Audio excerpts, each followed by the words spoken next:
Namaste, DDs. My name is Sherry Sutton, and I am your marketing mentor.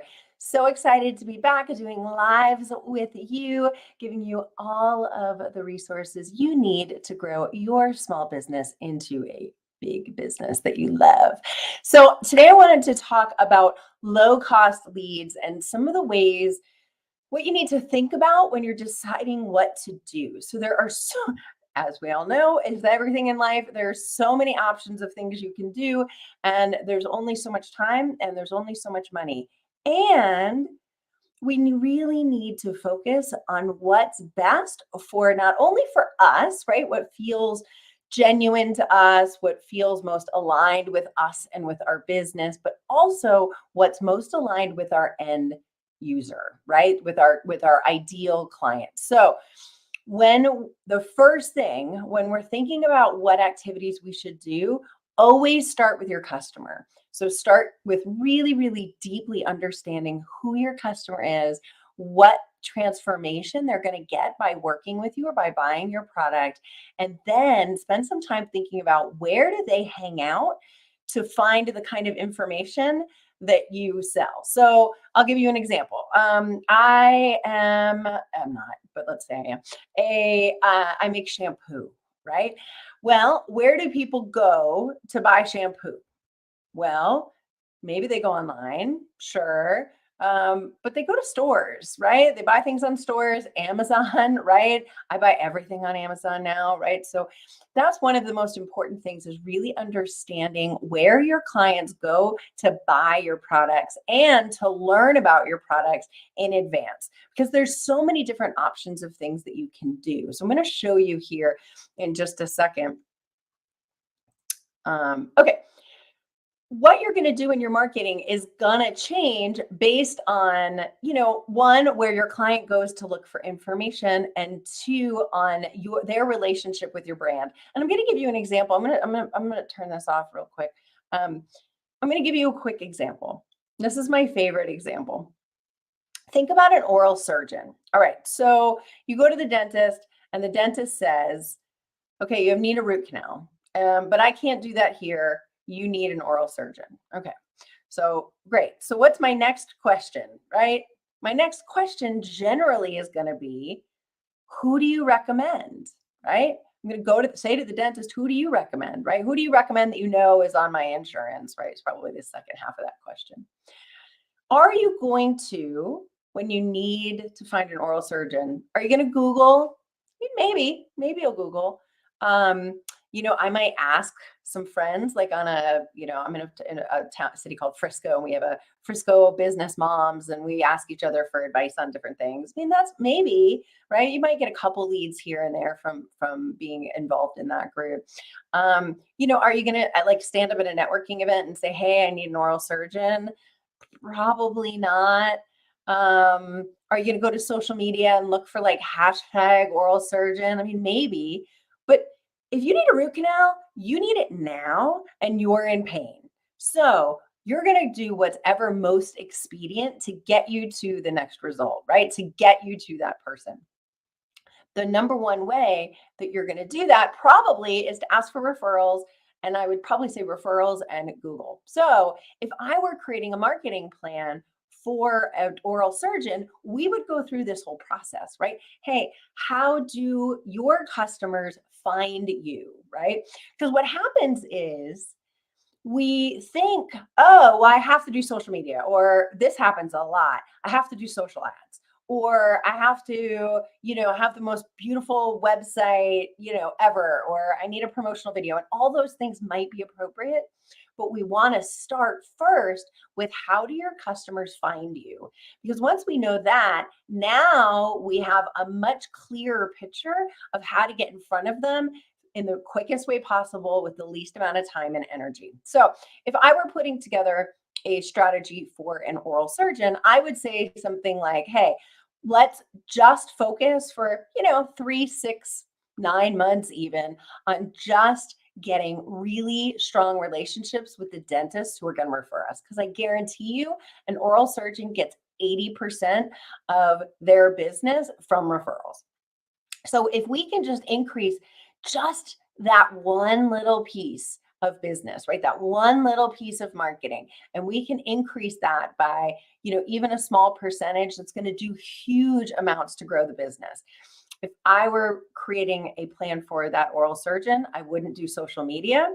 I would do a very well optimized website, right, to make sure that people, can find you and information on where you're located and all of those types of things. But I wouldn't do social media. I wouldn't do social ads. I probably wouldn't even do networking in a general sort of, um, uh, like chamber of commerce kind of way. I would say, let's really find ways we can get in front of dentists. So, are there dentist organizations that you can be part of? Are there, events that lots of dentists go to that maybe you could sponsor?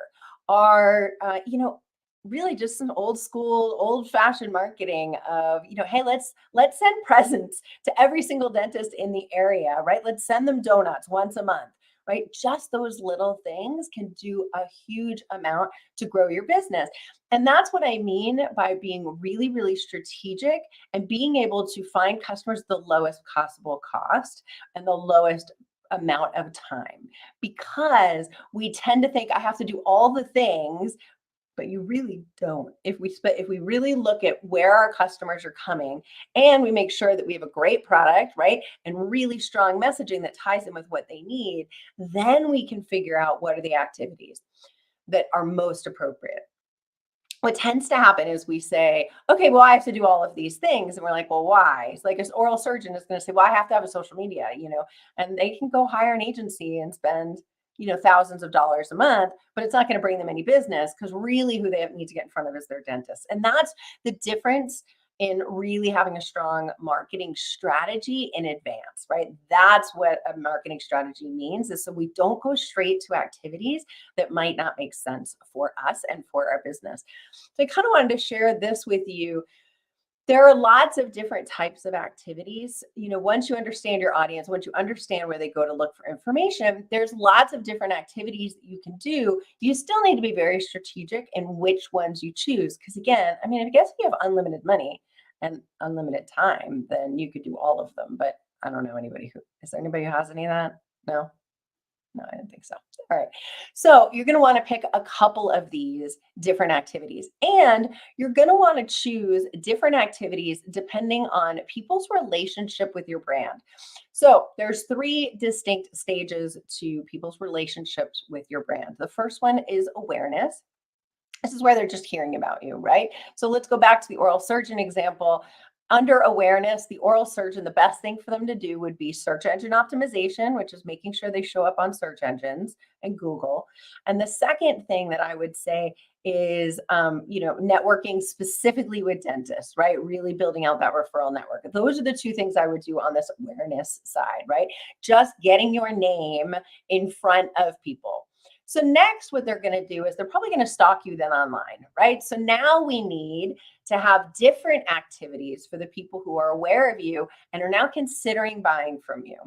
So you need to make sure that you have activities on both of those. So you've got your awareness generation activities, which are different than your consideration activities. The most important thing in your consideration activities generally is your website, and making sure that your website really does a good job of converting people.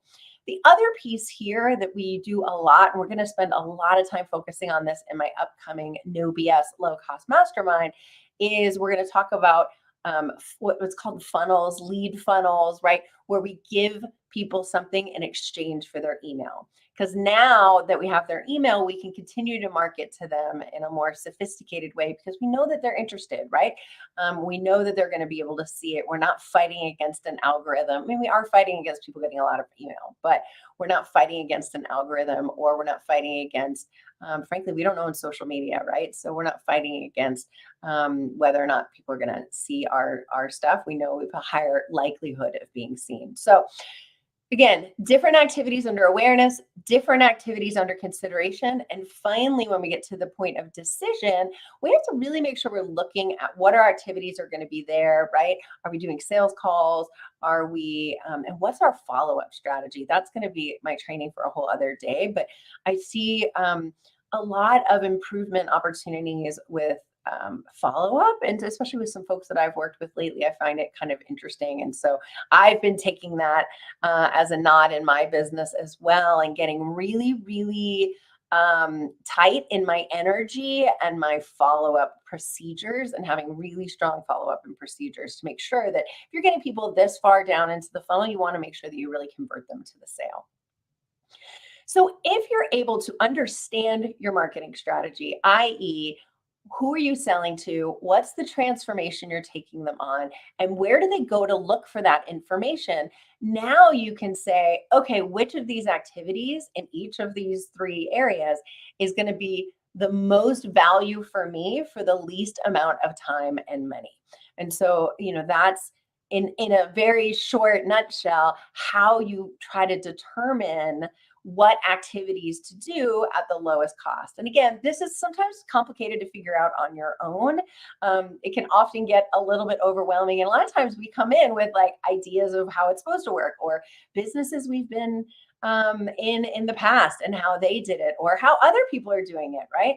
And so it's often really good to sit down with a marketing mentor, either in a master class like the one that I have coming up, or one-on-one. We actually sit down and really we spend days putting together people's marketing strategies, really diving in, really rolling up our sleeves, really understanding exactly who these people are, where they go to find information, and then how do we create content that's going to be enticing to them to drive them down that funnel. So would love to work with you if that's something that you need for your business, and we all need it in our business.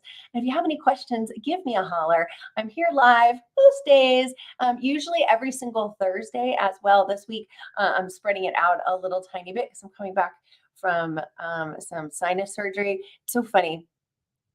I sound different in my head. So if any of you guys are listening to me, so I had sinus surgery, so now I can breathe through my nose, which is the strangest thing when you like have been stuffed up your whole life.